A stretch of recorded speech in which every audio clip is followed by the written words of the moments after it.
Good evening, everyone. Welcome. My name is Will Norman. I am the Executive Campus Minister of the Table at UGA, and it is my great honor and joy to welcome you all to the Tate Theater at the University of Georgia. Thank you for joining us for tonight's important presentation by Dr. David Gushee. It is not my intent to take any more time away from Dr. Gushee than is necessary, but a brief introduction to the evening seems fitting. So you all probably are aware of this, but we are living through historic and harrowing times. As a uniquely progressive Christian campus ministry at UGA, each year the Table tries to host a campus-wide event which presents a contextually alternative Christian perspective on a pressing cultural question. So last year we hosted a panel discussion making a Christian case for the inclusion of LGBTQIA+ folks in the full life and ministry of the church. And next year, we're hoping to host a safe surrender event as a Christian response to gun violence. This year, following the re-election of Donald Trump as President of the United States, I reached out to Dr. Gushee and asked if he would speak at an event that we were prematurely calling the Christian Case Against Christian Nationalism. And y'all are probably familiar with the term Christian nationalism. That was, and to some degree still is, a popular term for the volatile cocktail of white evangelicalism, of right-wing extremism, of xenophobic nationalism that has been gaining power in this country and around the world. Dr. Gushee, being the precise scholar that he is, suggested that we use instead the word authoritarianism, which I will admit to having to wrestle with at first, primarily because, in my mind at least, it wasn't the popular term. But as the second Trump administration began moving through its first 100 days in office, I saw and continue to see more and more clearly the value in Dr. Gushee's precision here. This is not just some offensive personal ideology with which we are contending, but it is an effort to undermine the very democratic systems by which we may prevent simple offense from becoming full-blown oppression. So I am grateful to Dr. Gushee for accepting our invitation to be with us this evening, and to each of you for showing up to listen and to learn and to participate in the conversation. It is my hope and my prayer that, equipped with what we learned tonight, we will also participate in the work of protecting and promoting democracy. Some of us for the sake of Christ, and all of us for the sake of the common good. Before we begin, I'm going to ask folks to please silence your cell phones, but do not turn them off, at least not if you want to submit a question for the question and answer session following Dr. Gushee's presentation. We have a slide there with a phone number that you can text questions into. And I'm going to encourage folks to go ahead, if you think you're going to have a question, go ahead and put that number in your phone, because it will not be on every slide. Or if you're young and smarter with tech than I am, take a picture of it, like Dory just did. And we will get to as many of the questions as we have time at the end. Finally, I am grateful now to invite forward our co-host from Covenant Presbyterian Church here in Athens, the Reverend Tom Buchanan, who will introduce tonight's speaker.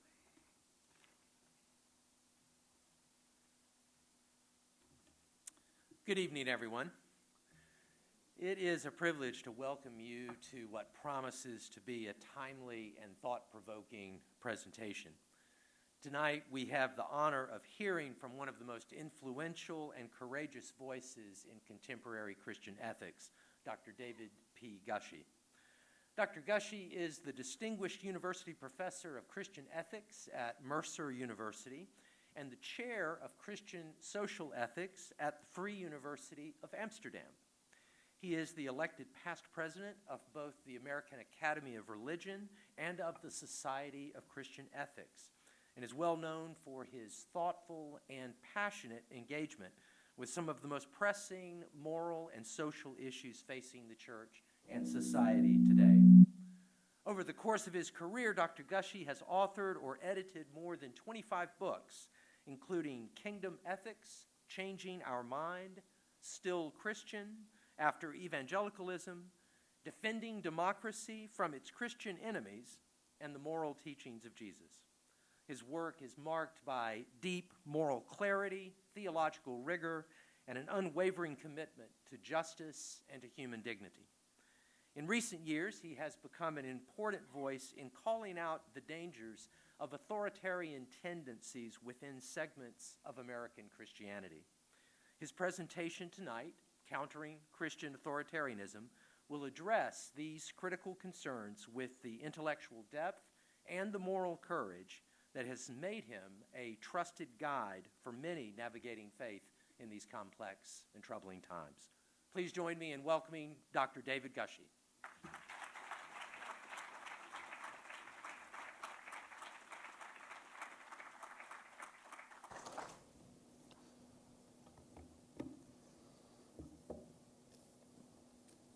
I am so grateful to the table and Will and Tom for that lovely introduction, and so pleased to see all of you here tonight.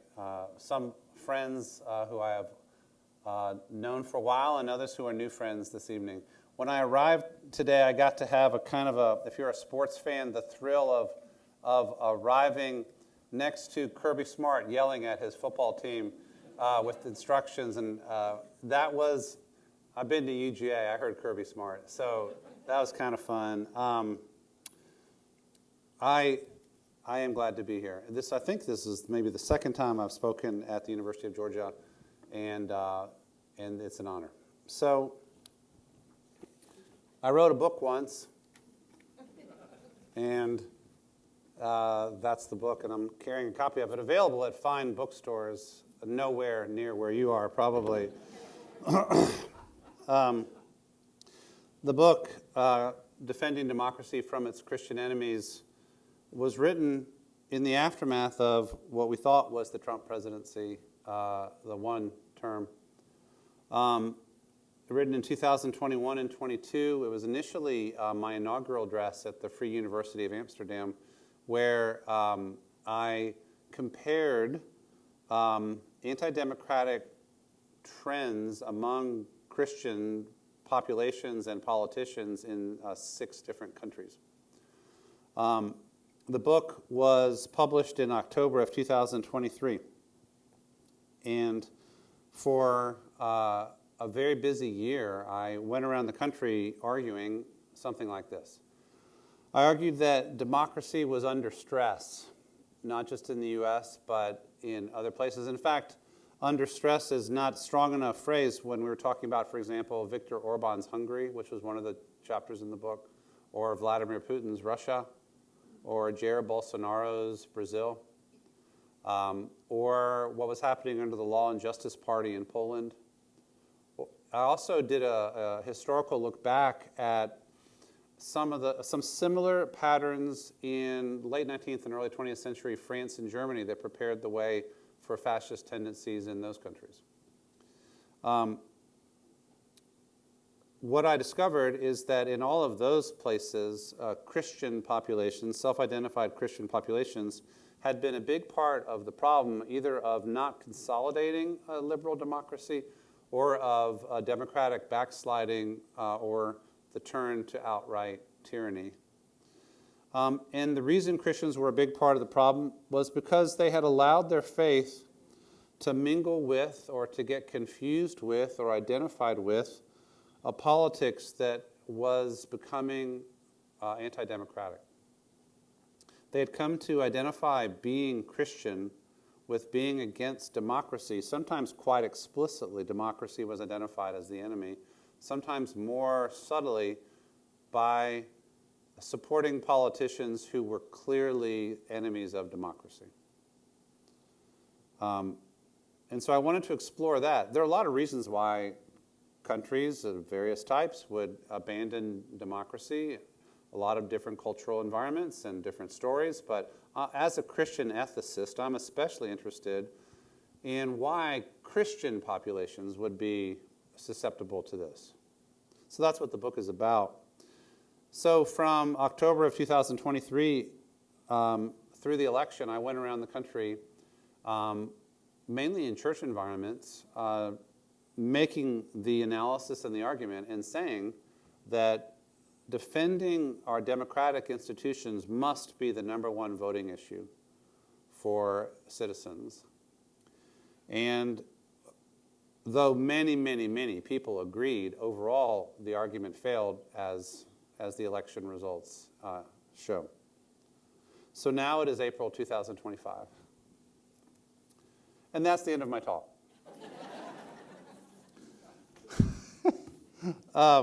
So what I'm doing tonight for the first time is weaving together the basic talk that I gave outlining the argument of the book with what has happened since January in this country, and then weaving together what I argued was kind of the recovery of distinctively Christian defenses or reasons to embrace or to be committed to democracy.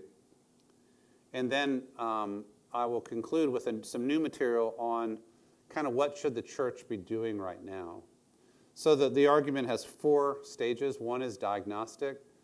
As was already indicated, I call the problem authoritarian reactionary Christianity, ARC. I don't think that the phrase Christian nationalism is as helpful, even though it has become very popular. Sometimes the term becomes popular. That doesn't necessarily mean that it's the most precise. So I'm happy to take questions about that later. And then in the second movement of the talk, I just simply outlined something like 15 or 20 things that have happened since January that I think represent authoritarian moves on the part of this new government. And then I moved to the proposed solution of recovering pro-democratic resources from within the Christian repertoire. And I call this for ease. I'm a Baptist preacher by background, and so it helps to. There'll be an invitation later. It helps to have some summary terms. ARC, that's the bad term, and then DCA is the good term. So we're going from ARC to DCA. Chant it with, no, that's all right, we're not going to do that. And DCA stands for Democratic Covenantal Abolitionism. Doesn't that sound better than authoritarian reactionary Christianity? I think so. And then I'll offer 2 models for Christian witness in action in crisis times. Are you with me so far? You ready to roll? You paid good money for this. I want you to be happy, okay? All right. So the diagnostic.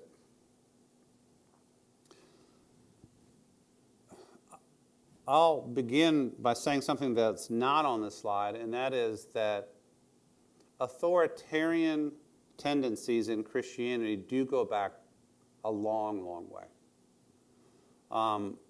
In the overall book, in the book which, here it is, do consider acquiring it. It is available.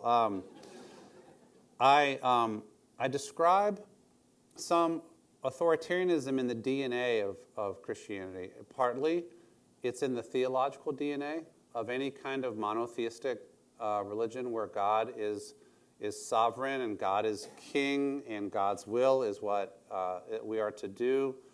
Our religion was born out of the Jewish tradition, both in ancient times where the political paradigm was monarchical, not democratic. Also, the vast majority of Christian history was lived out in pre-democratic times.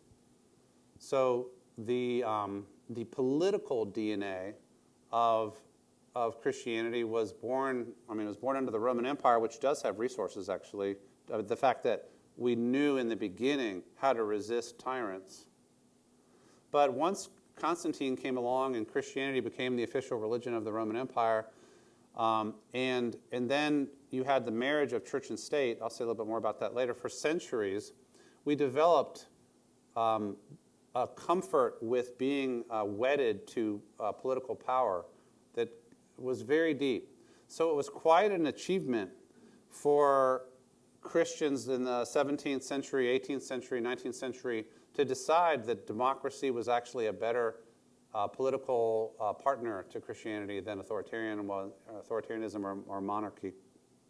But for our purposes, I think the way I want to begin the story overall is by saying authoritarian reactionary Christianity as we are experiencing it really has its immediate roots in negative Christian reaction to unwanted cultural shifts.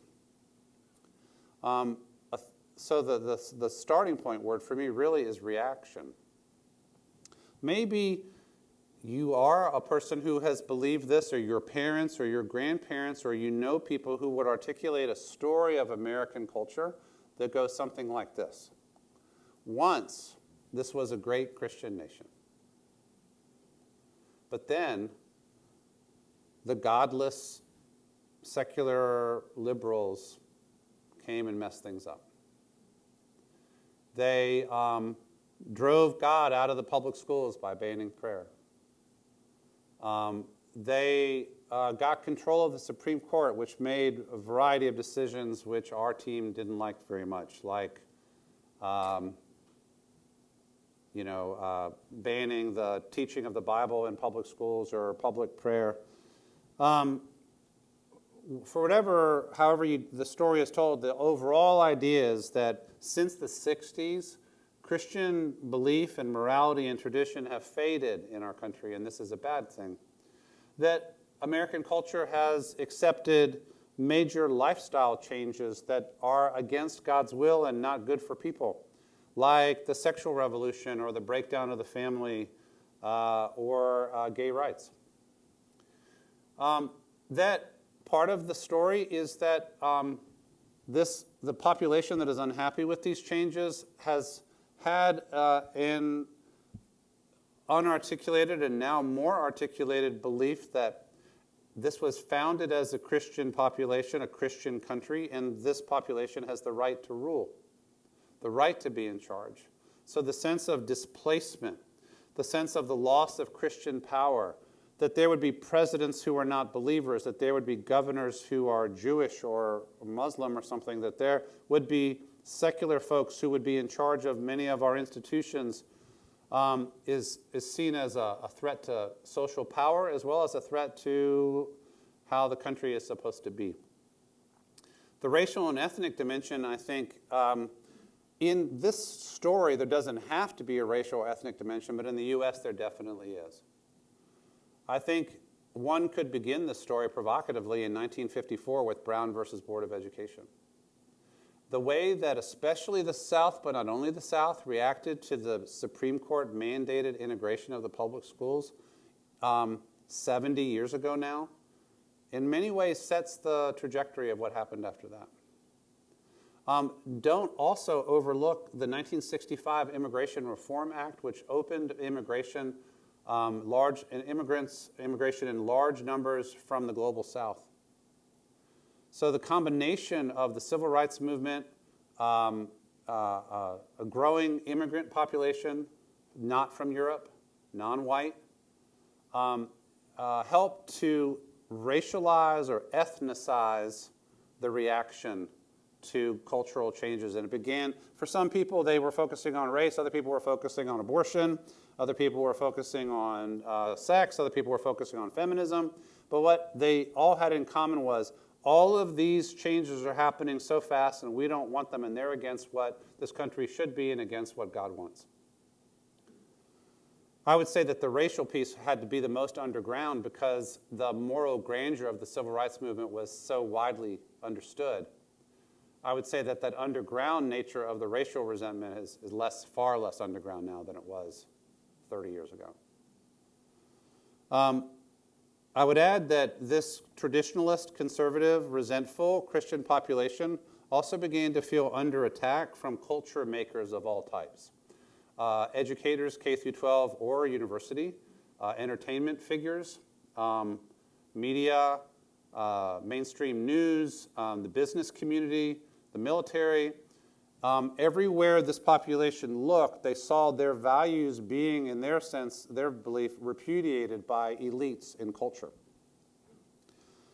And because the government was, especially under Democrats, but it also depended on the Supreme Court composition, because the government was routinely ratifying these cultural changes that were not wanted, then this population often felt that it was under attack from the government too. When I first started to get involved in ethics, the main diagnosis that the right had was that the problem was an activist Supreme Court. You remember that? The problem is the Supreme Court. That also meant if we could just get the right kind of Supreme Court judges, then all will be well. Let's go to the next slide. So imagine this population. Jerry Falwell called them the moral majority. They were not a majority, I would say. Certainly in some regions they were. But this aggrieved, largely white, conservative, traditional Christian population, looking around at a culture that they saw was slipping away from them. They were losing their children. They were losing, the churches were fading in some cases. And so they began to try to organize for resistance. In my book, I describe strategies of ministry and strategies of counter-revolution, to use the language that they used. So the idea is we need to take the culture back. And so you might say you can evaluate actually the various strategies that especially evangelical churches and parachurch organizations undertook beginning in the 50s as you might say, not just ministry strategies per se, but also as cultural retaking strategies. So how do we deal with secularism? Well, we need to get people converted, so we need mass evangelism campaigns like Billy Graham.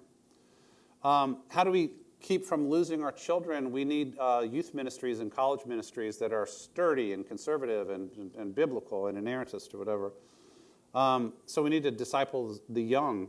We need to engage culture. If those renegade Beatles and Rolling Stones and whatever are going to give that demon music, we need to do our own music, and so we're going to have music and we're going to have movies and we're going to have really schlocky kinds of entertainment of all types, right? Now, sometimes it was pretty good, sometimes it wasn't. But the idea is we will retake culture by providing alternative cultural products, right? There were also educational strategies at every level. This is the period of the rise of the homeschool movement as well as the Christian school movement. And there was the birth of, or even the reframing of the missions of a number of Christian colleges and universities. I spent 11 years of my career at a Christian college in West Tennessee that had a very clear sense that they were part of a cultural resistance to secularism in America. And then, beginning in the mid-'70s especially, there was a turn towards mainstream democratic, that's little d democratic, mainstream political organizing through the birth of the Christian Right, the Moral Majority, the Family Research Council, and a number of other organizations that made the move that the only way, apparently, that we can retake the culture is by making a partnership with / taking over the Republican Party. And Ronald Reagan, was the first recipient of that kind of organized support. And ever since 1980, it has continued to be a partnership between the conservative Christian population and the Republican Party, such that that you can always count now on 80% of white evangelical Christians to vote Republican, no matter who the Republican candidate is. And that's a lot of people, especially in the South. That'll pretty much get you the whole South, right? Or at least it used to. Next slide. But I think, so that's an older story, but here's what I think is new. By 2015, Christian right activists, and I knew some of them, and I used to know and listen to them, and they were deeply disappointed that everything that they had tried from their perspective had failed. And I would say that there are kind of, just to give you two O starting words to remember this by: Obama, 2 terms, and Obergefell. The Obergefell was the Supreme Court national gay marriage decision, and Obama was somehow president for 2 terms. Shocking and appalling, a significant chunk of people, and definitely kicking up the racial resentment. How in the world, said many people, could we live in a country where Barack Hussein Obama could be elected president twice? So the racial piece became more front and center. In 2015, 2016, I think it was 17 people ran for president on the Republican side. And the party picked, through its haphazard process, the most reactionary and the most authoritarian of their choices. Partly they picked him because he was a celebrity. Partly they picked him because he was funny and outrageous. But they also picked him because, for example, he had led the birther campaign related to Obama. And because he was most reactionary when it came to immigration. It was not an accident. And so the thing that's different about Trump, that's different between him and the people before him, I would say different, far different from Ronald Reagan or George W. Bush or John McCain or George H.W. Bush or Mitt Romney or Dan Quayle or Mike Pence or any of these people, is his open espousal of authoritarianism. Not just in the kinds of government leaders who he finds attractive and admirable, but also in terms of what political scientists Zablat and Levitsky, in their book of 2017 called How Democracies Die, said he met all four of the criteria of a threat to democracy, and I have it on the bottom of this slide. Rejection or weak commitment to the democratic rules of the game, like, for example, respecting the results of elections. Denial of the legitimacy of political opponents, threatening them with being jailed. Toleration or encouragement of political violence. And readiness to curtail the civil liberties of opponents, including media, as enemies. So this was in 2017. They wrote this book like during and just after the campaign. Not much of the Trump presidency had begun when they wrote this book. But these are political scientists who study authoritarianism. And next slide. So I would say that Trump in his first term was not a very effective authoritarian and had guardrails around him. However, the shocking sequence of events from losing the election in November to the January 6th event was really what motivated me to write my book. And it led to the sense that we had had a very near miss with our democracy. So let me then do an overview of authoritarian reactionary Christianity. In my overview,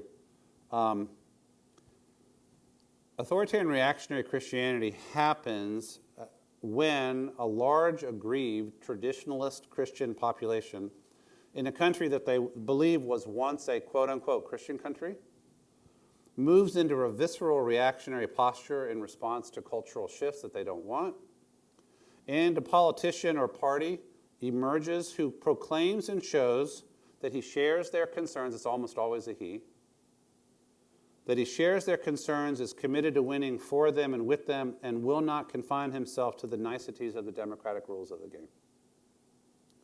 And then that traditionalist population proves itself seducible and susceptible to authoritarian politics for their sacred cause. That is authoritarian reactionary Christianity. By the way, here I want to honor Mike Pence. Mike Pence probably would have agreed with the overall, we need a Christian resurgence in American culture, we need to push back the liberals, but he was not an authoritarian. And so when he was asked to violate democratic norms on January 6th, he wouldn't do it.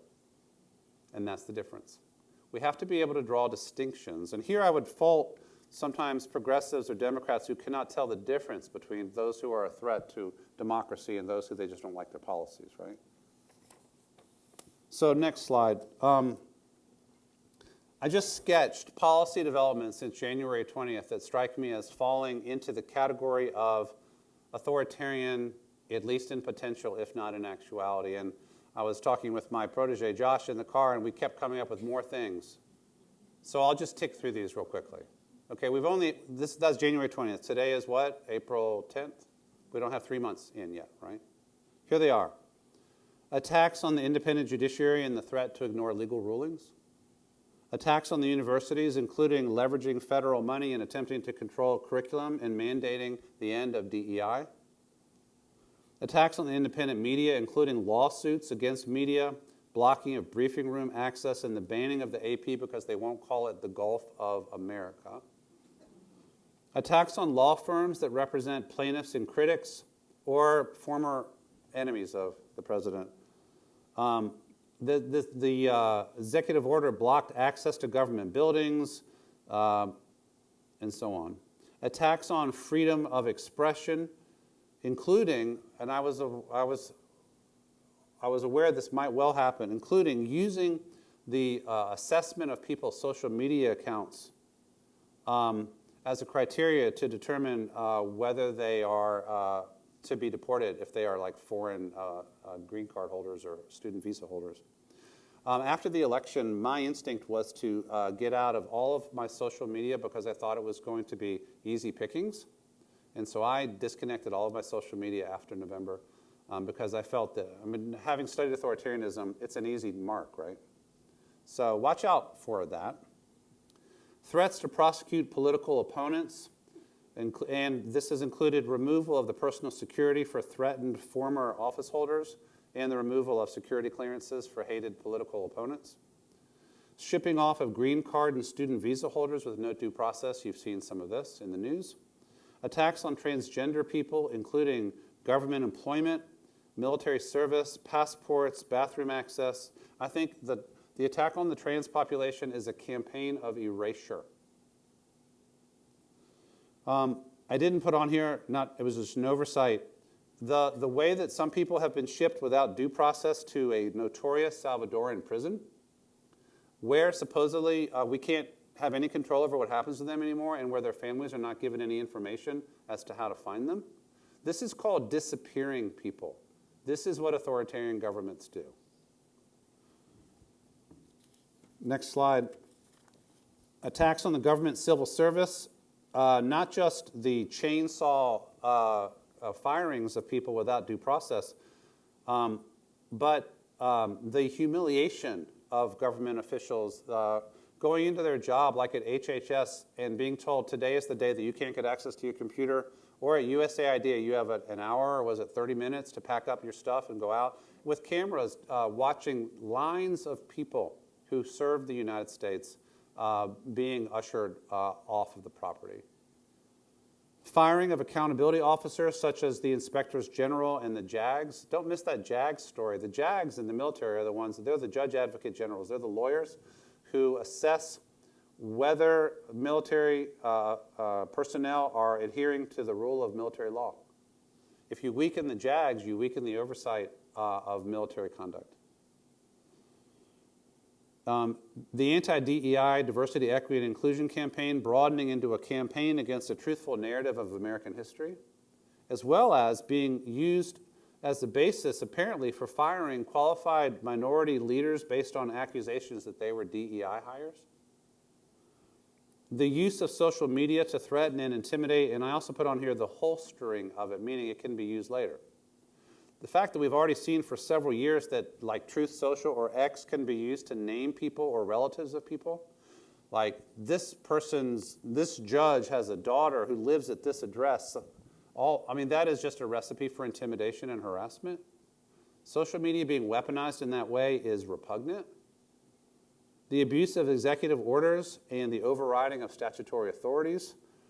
The pardoning en masse of the violent offenders of January 6th, which, among other things, means that you have a paramilitary force that is available for future use, and which, if they do some other thing that it would be an offense against federal law, could be pardoned again, and again, and again, and again.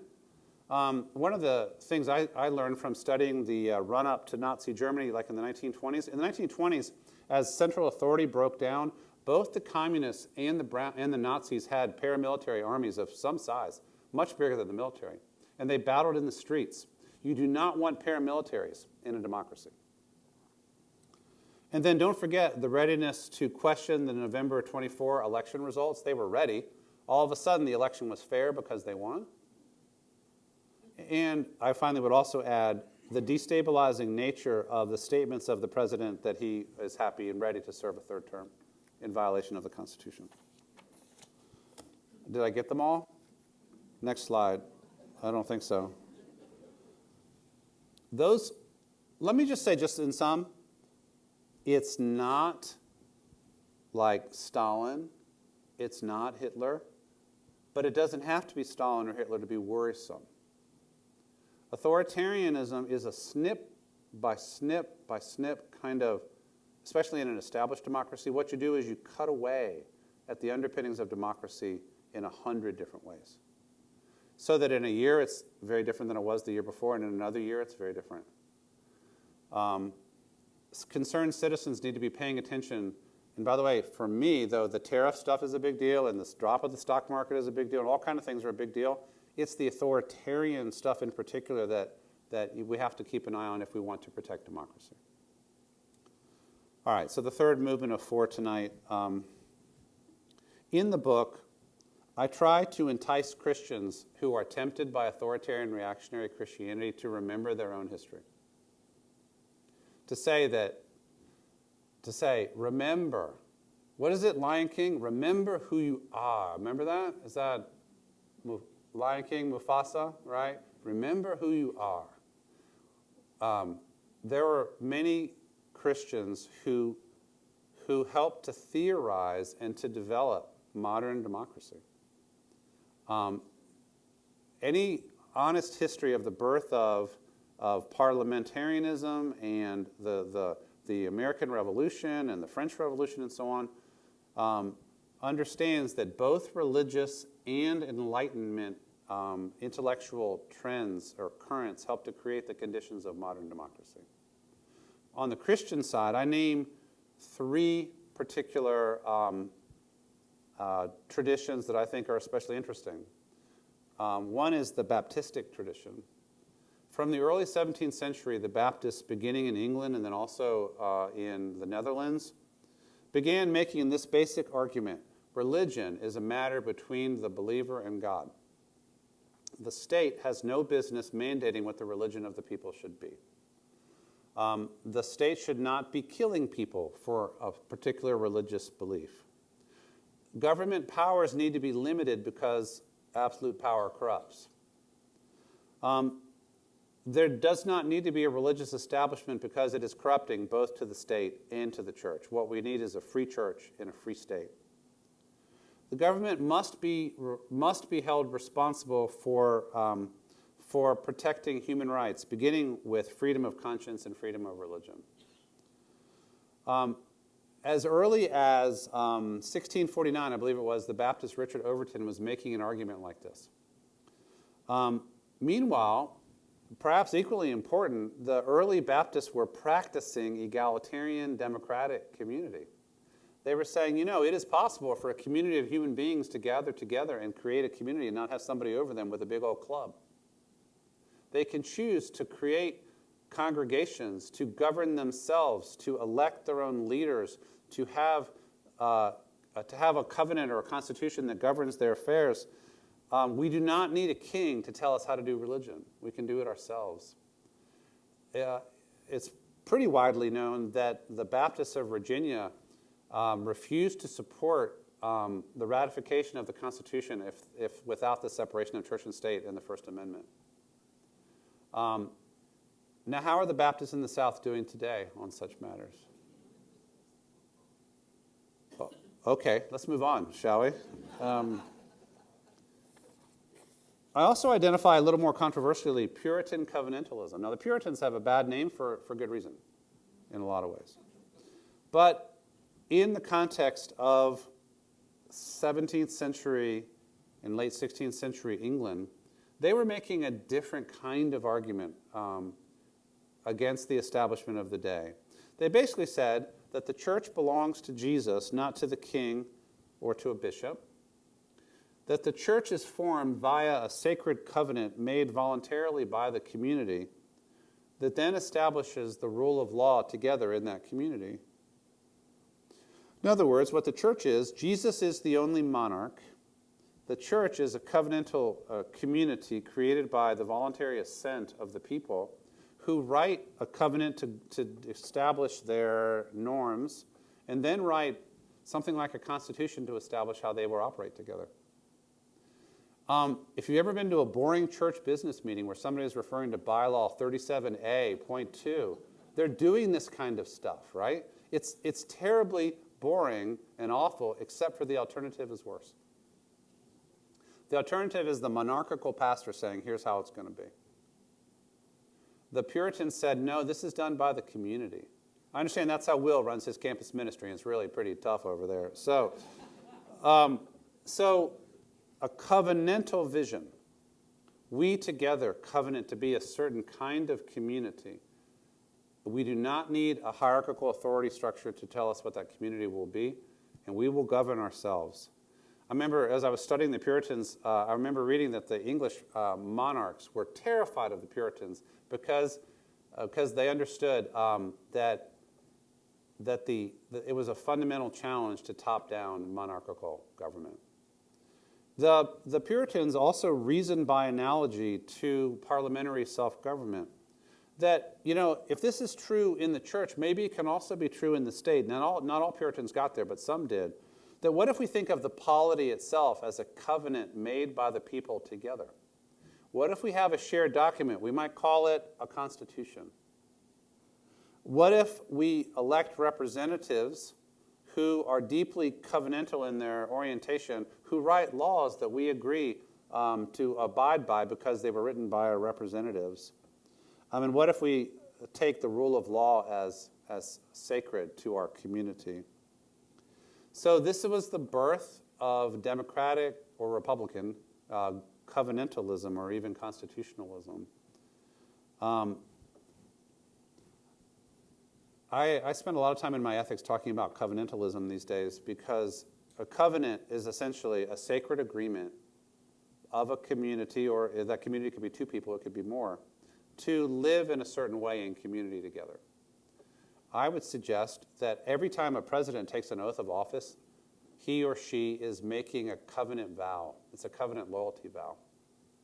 When military people take their oath, they're making a covenant vow.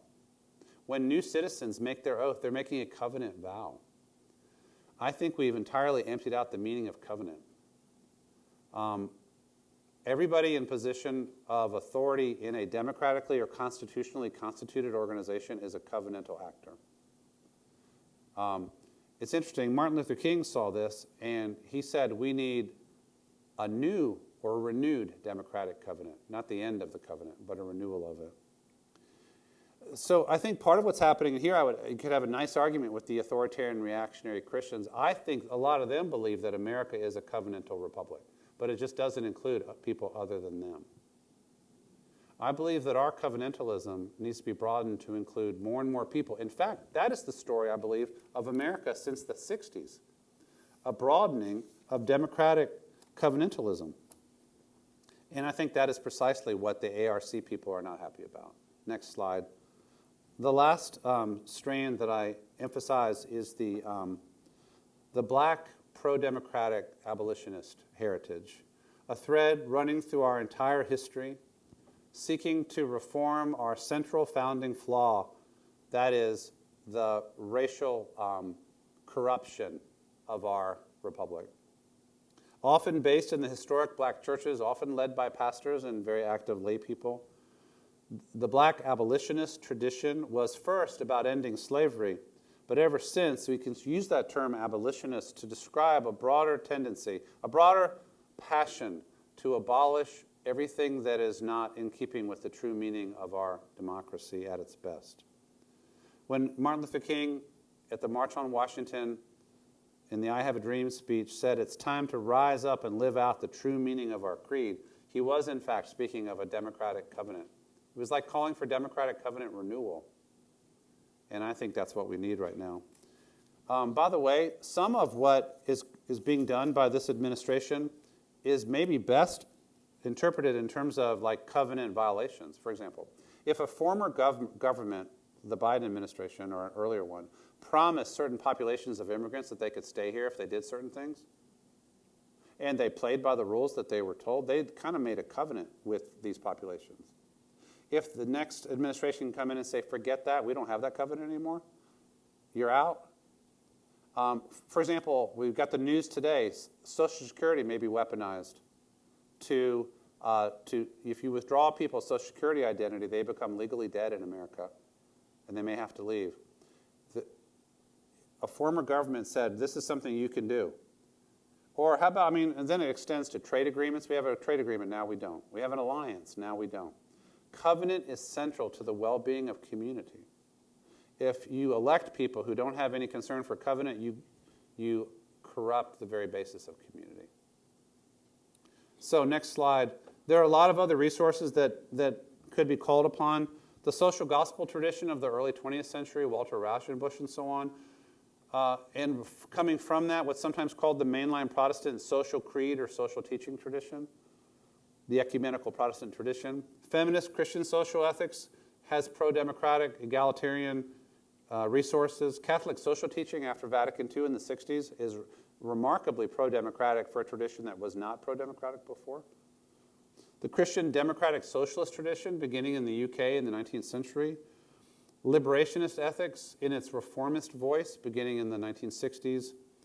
What I'm saying is there are many, many, many Christian strands of thought that lead you to democratic, covenantal, egalitarian, inclusive, abolitionist vision. So we have to choose, is it authoritarian reactionary Christianity or democratic covenantal abolitionism that we will choose? What political vision will we choose as Christians?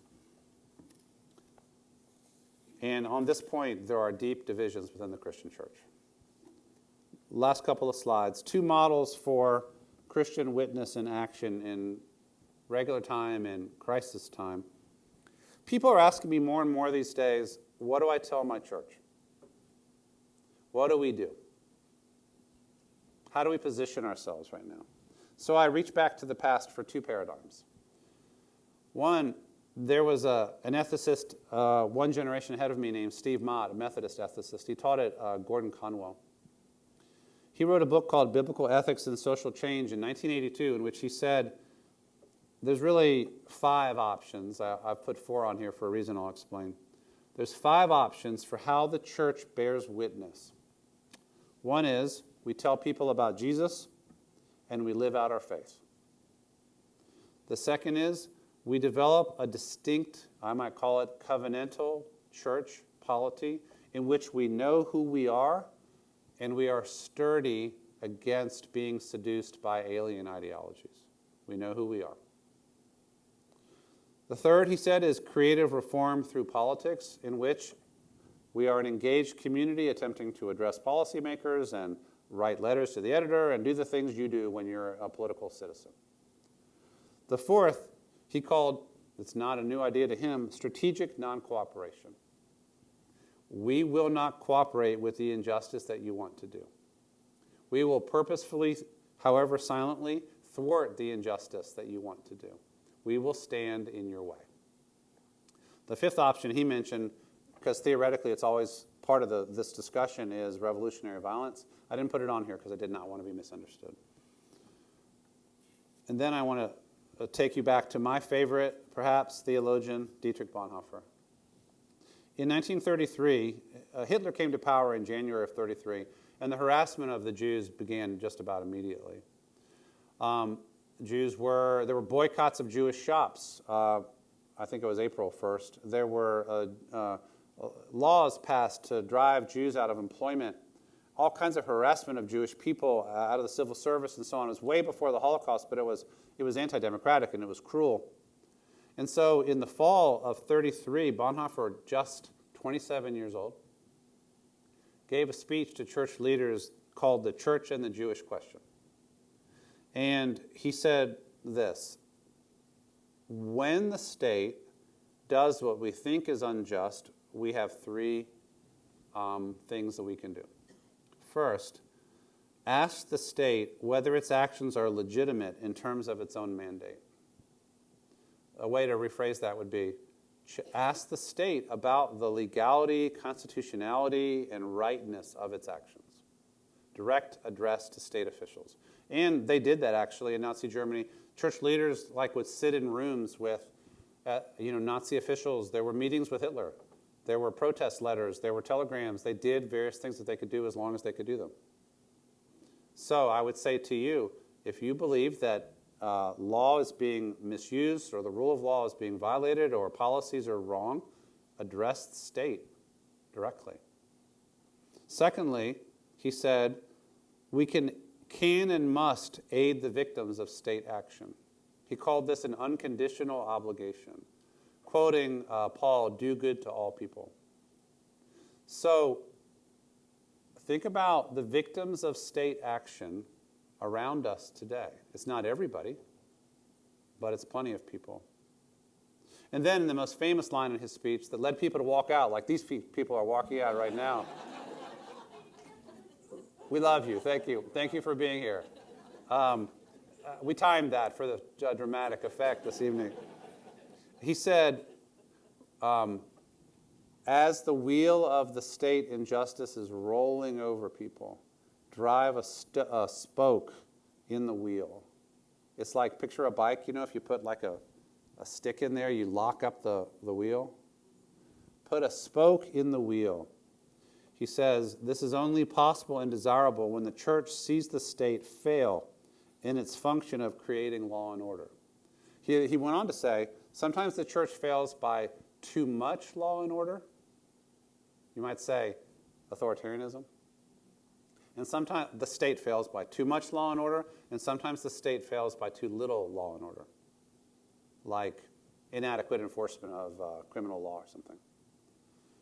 I think we're seeing too much law and order and not good law. He goes on to say, next slide, if the state seeks to intimidate the church or meddle in its internal affairs, it violates its God-given mandate and must simply be resisted. He says, a state which includes within itself a terrorized church, sorry for the misspelling there, has lost its most faithful servant. I say to you as church leaders, if you are a church leader or church person, do not be afraid. Do not allow yourself to be terrorized by the state. It's not good for the church, and it's also not good for the state. Bonhoeffer is calling for a church that is, in my words, convictional, resistant, and steadfast.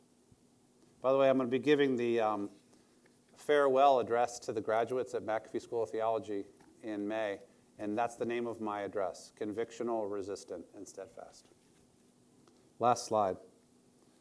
A convictional, resistant, steadfast church will preach and live the gospel of the reign of God in Jesus Christ, will protect its distinct identity, will aid the victims of state action, will undertake direct political action as long as possible, will be prepared to undertake strategic non-cooperation, will not allow its preaching or its mission to be obstructed, will not be intimidated into silence or passivity, will pursue its gospel mandate, will be prepared to pay the cost of discipleship, and will hope in the resurrection power of Jesus Christ.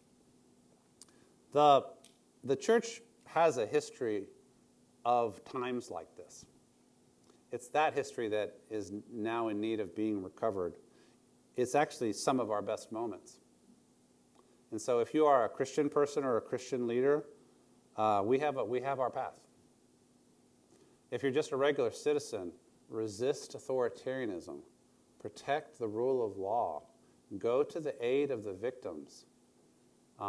Just because the victim is not you or your people yet, it's early. It's early. Thank you for your kind attention.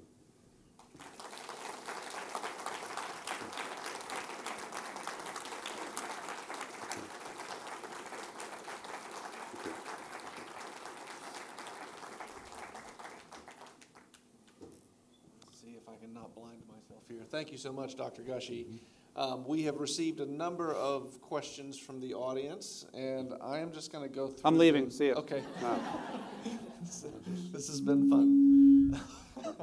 That's the one. I'm just going to go through them in the order that they've come in because we, I believe, have plenty of time, and so I might stand to this side of you so that you are still kind of addressing the crowd who has asked the questions. Okay. Do we have an ethical obligation to avoid making enemies of our MAGA or possibly our ARC neighbors? And how do we constructively change minds? I read that as kind of in our personal relationships. Yeah. I'm asked about this. Can you still hear me good? I'm asked about this all the time because this is a highly personal thing for most of us. Let me ask for a show of hands. How many of you would say that you've had a really important relationship in your life strained by differences over the kinds of things we're talking about tonight?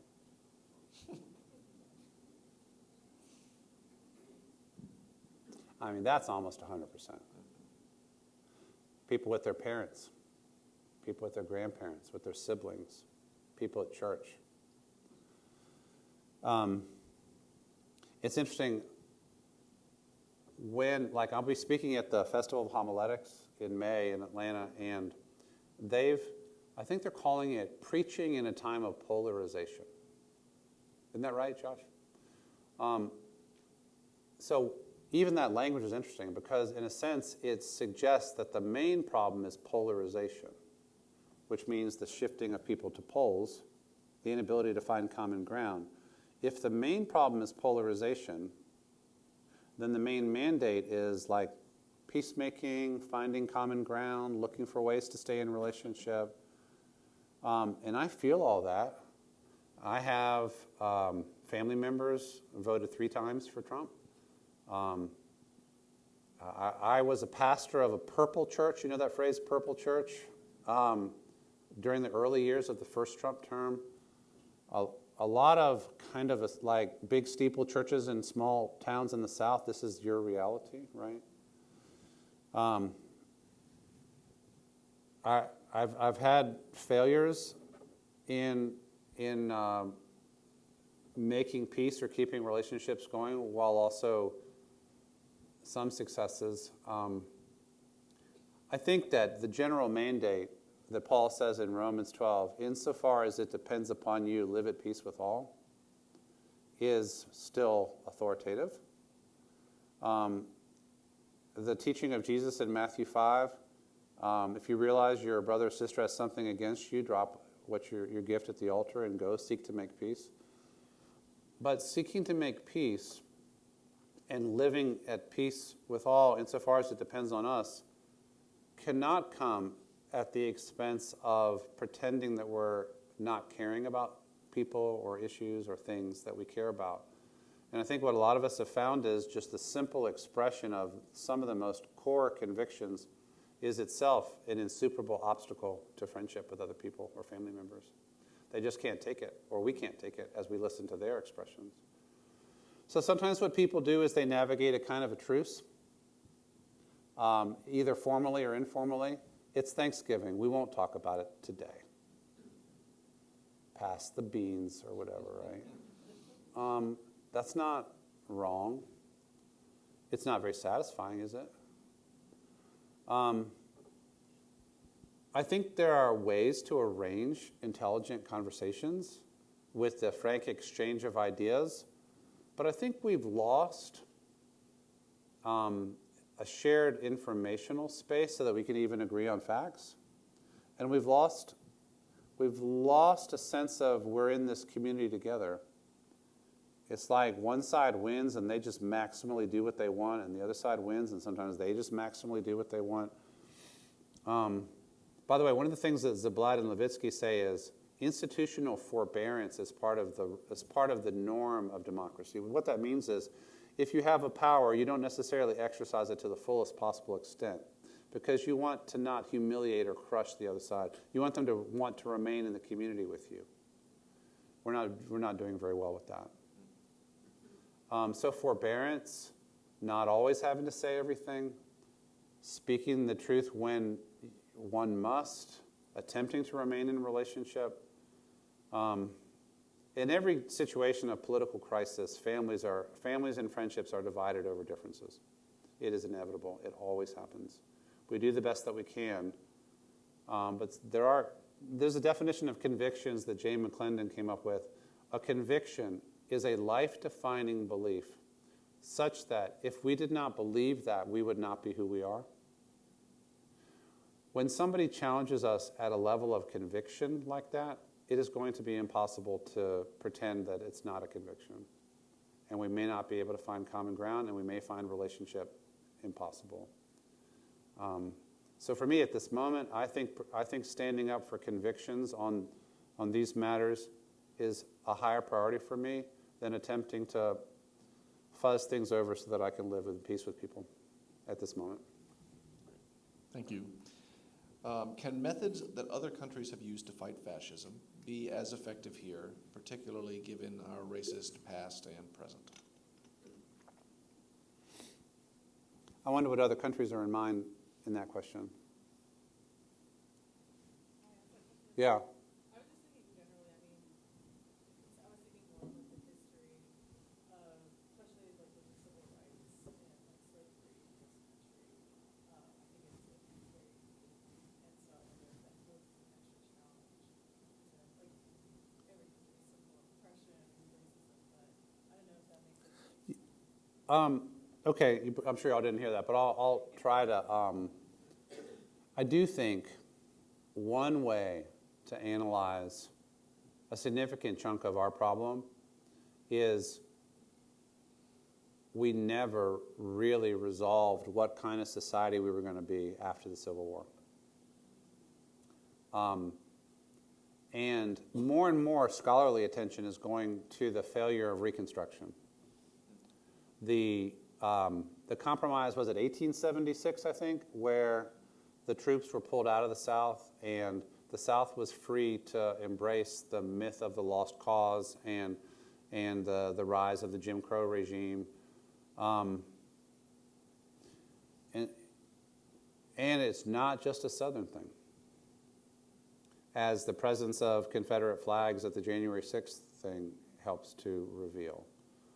So I think what your question is getting at partly is that we have a deep, unresolved, race-based wound in our polity that we never had national repentance, we never had national reparation, and now we have a really concerted effort to pretend that everything was hunky-dory, and it's really important not to talk about it. So that is different from Hungary or France. There, in Europe, the wounded racial minority for generations was the Jewish people. Eventually, it became migrants from Africa and the Middle East and the rise of anti-Muslim xenophobia and that kind of thing, and anti-immigrant stuff that's not that different from ours. But this unresolved racial wound, and by the way, we have to be able to talk about it. We can't form that more perfect union without talking about it. And that, I think, was the grandeur of the civil rights movement. It was, we can talk about this. We can get past this. We can heal from this. We can build a better future. And I think what's so crushing for those of us of a certain age is I think we thought we had succeeded at that. We thought we had a narrative. Painful past, painful transition to a multiracial, egalitarian democracy, but we kind of almost did it. And I think a lot of us, when Obama was inaugurated in 2008, 2009, we kind of thought, aha, we did it. But we didn't, did we? So that, I think, that's why I would say if you're an educator, you have to be able to tell that story and have good conversations with classes about it. Have to. And nobody, if they try to tell you you can't have that conversation, I don't know how you do education. Thank you. Let's see. I'm going to try to see if one follows on that most effectively. Could you elaborate on the distinction between ARC and Christian nationalism and why that distinction is important to you? In ethics, the term nationalism has a history that basically means patriotism elevated to an unhealthy degree, kind of on steroids, with diminishing of the worth and value of other people, sometimes called national chauvinism. Nationalism is associated with with imperialism, with racism, with conquest.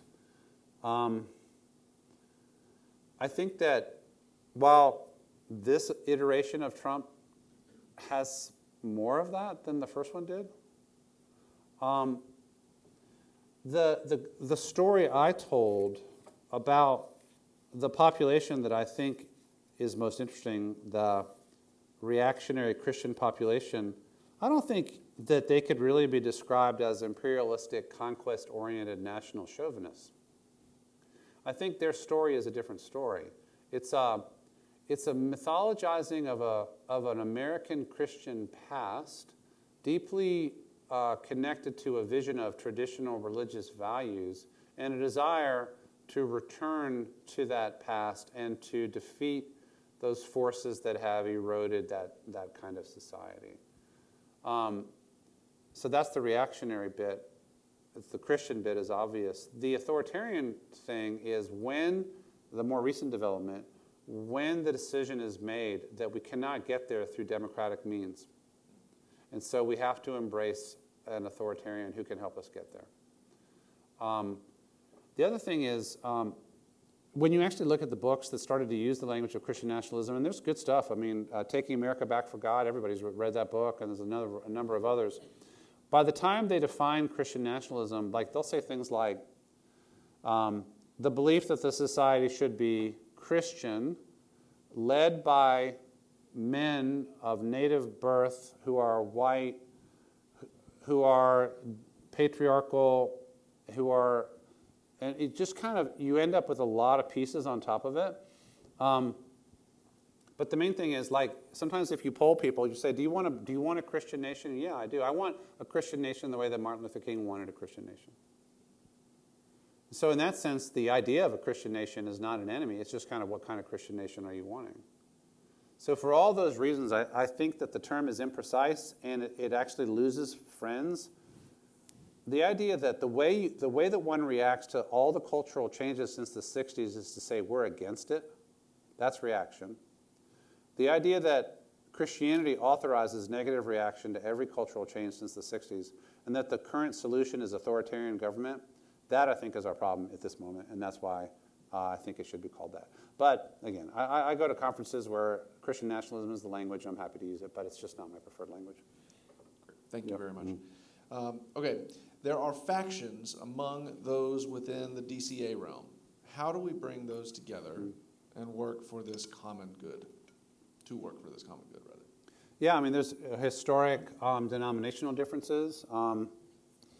And I mean, the racial differences, for example, the black church abolitionism has not always been well received by, let's say, moderate white folks or whatever, right, who don't want to deal with that very much. But I don't think the factions are insurmountable, especially because the sense of shared threat is growing. We want to protect the rule of law. We want to protect populations from being deprived of their rights. We don't want students snatched off our campuses without due process. We don't want people disappeared into Salvadoran prisons. Whatever factions we have, I don't think that they're more powerful than our desire to be a decent country and to protect the rule of law here. So maybe the radicalism of the challenge can help to overcome old factionalism among the DCA side. Thank you. This one touches close to home for the campus ministry. How can the church regain the trust of those who have been traumatized by right-wing Christianity?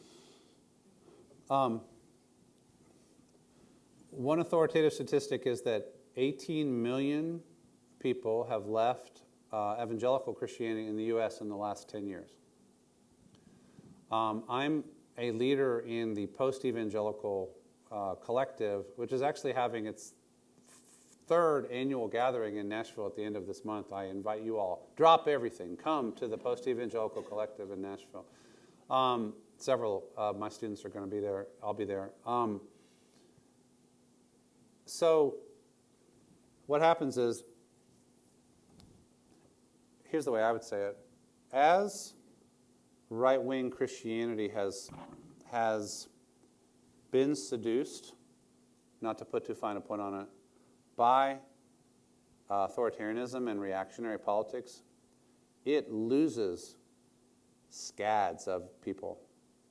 Probably many of you, I'll ask you this, how many of you at any point in your life were in a conservative religious community? Okay, that's what, half to two-thirds? Uh-huh, yeah. Something happened that had you in this room tonight rather than in a different room. It might have been LGBTQIA inclusion. It might have been, no, women can't be pastors here because Paul said, right? It might have been race.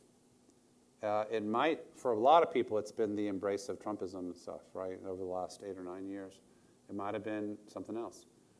So the statistics I saw a few years ago was that, like, people who have left conservative Christianity, like, a significant chunk of them will never go back to church.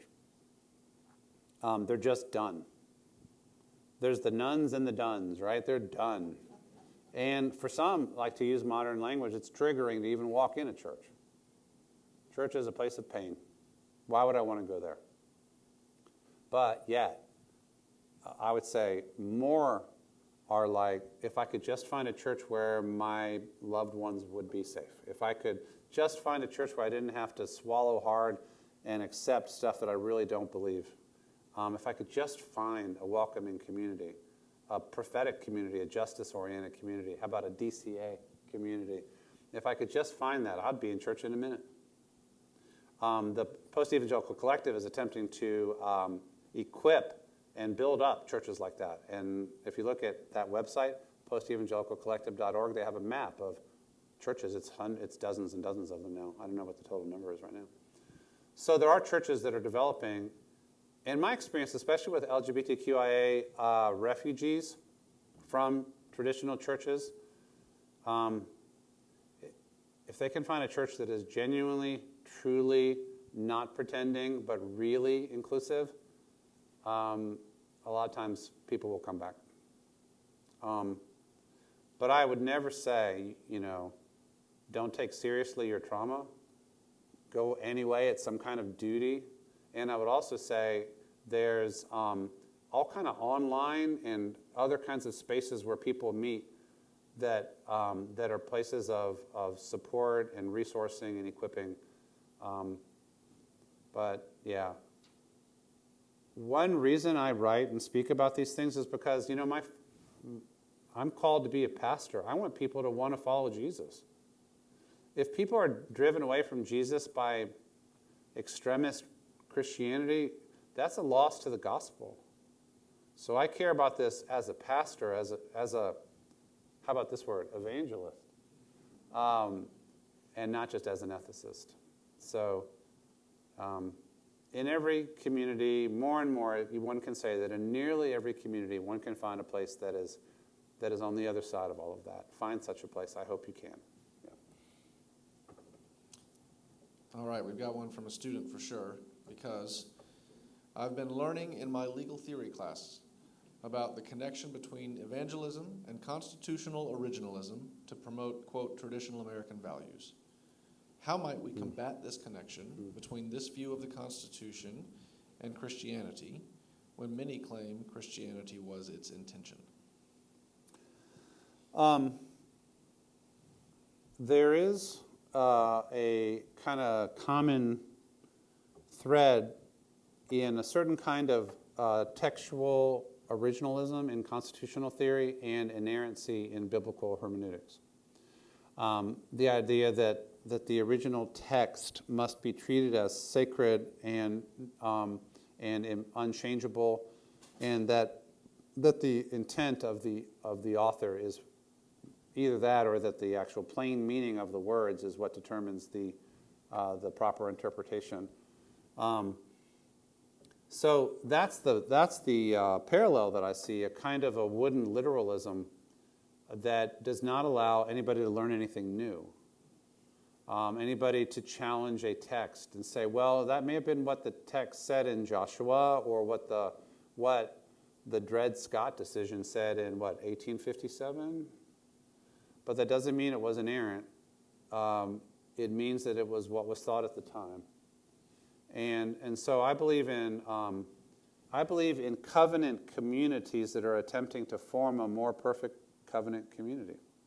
Whether that's local churches that are learning something new about, for example, LGBTQIA people, or whether it's political community learning that to really be the best version of ourselves, we have to overcome our founding racism. So I believe in communities that are growing. And think about it. I mean, think about any real relationship that you have. If you have a partner, like, do you ever grow? I hope. Do you ever learn anything new? If you put down words for how you would describe your relationship in 1978, is it exactly the same today? I hope not. Any living thing grows or it dies. The wooden literalism of the text, whether it's the Constitution or the Bible, makes growth impossible. So the central term is, for me as a Christian, Jesus is Lord, and we are a covenant community trying to be faithful. And there's always learning involved in that. And we do that together in covenant community. Thank you, Dr. Gushee. We might have time for one more, if we have one more. Okay, great. This will be the last. I love these questions. Thank you all. This will be our last question tonight. If we did not get to your question, I will promise to email it to Dr. Gushee. Whether he replies to it or not is up to him. But I will at least put it in his inbox. Okay. Based on future thinking, what do you think are the most likely scenarios? Ooh, I don't like this question. I mean, I do, but it scares me. What do you think are the most likely scenarios for our country going forward? How about them dogs? Okay.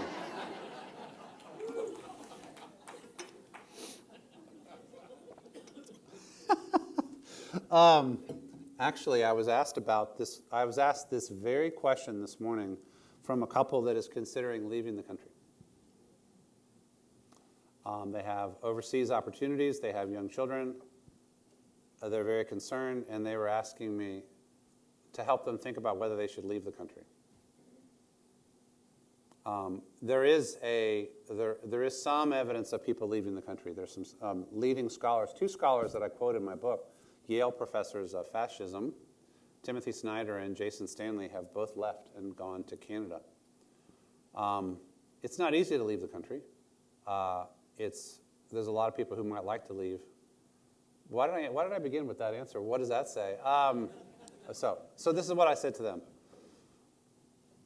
It is not easy to consolidate a autocracy in a country with as long a democratic tradition as we have,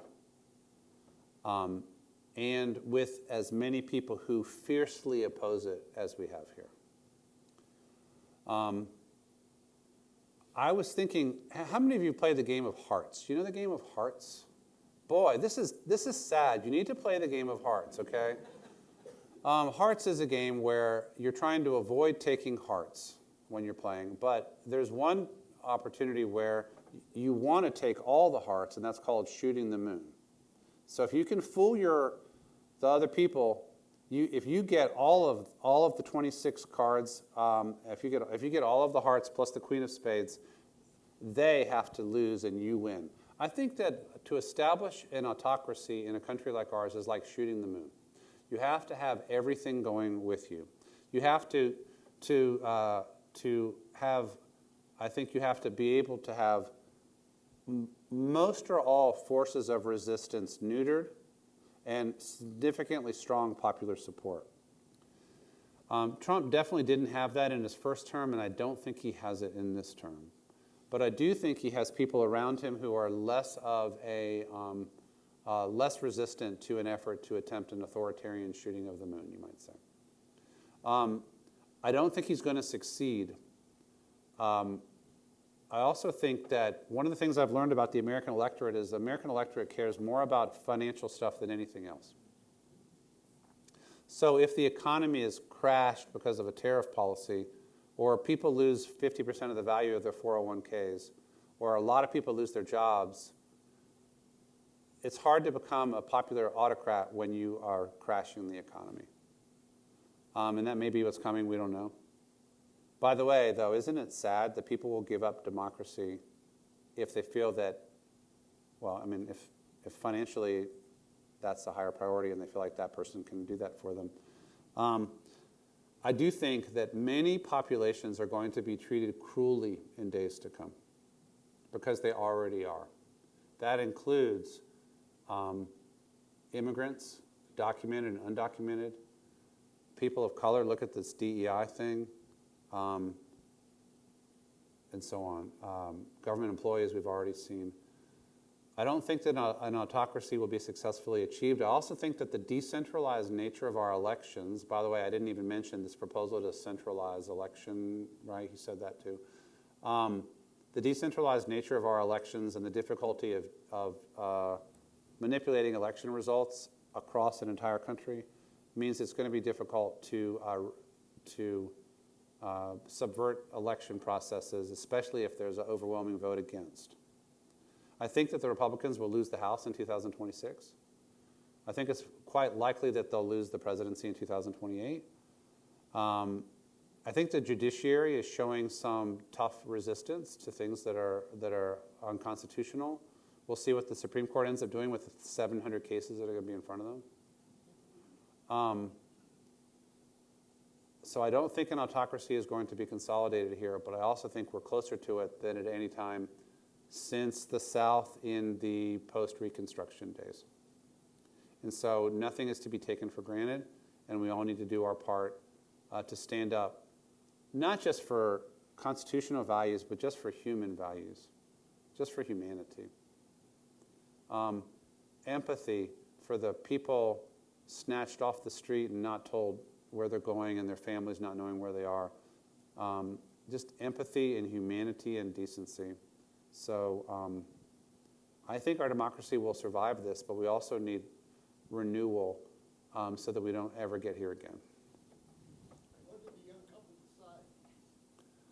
Have they decided what They haven't decided yet. They're looking at their options. Yeah. Well, on that cheery note, thank you, Dr. Gushee. Thank you for, well, Thank you. you got first. Thank you.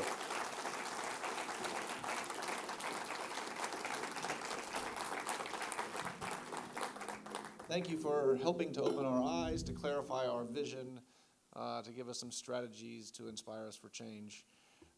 That will conclude this portion of the evening. If you are joining us for dinner, if you have RSVP'd for dinner, we are just up Lumpkin Street at 1250 South Lumpkin Street. There's a big sign that says the table. You can't miss it. And we will go straight up there, and dinner will be served. We'll give you enough time to settle in and eat a little bit before we continue the conversation with Dr. Gushee. Thank you all for showing up tonight, for caring enough about what is happening in our country to take an opportunity to learn from the wisdom of Dr. Gushee. And I hope that you all have a wonderful rest of your evening.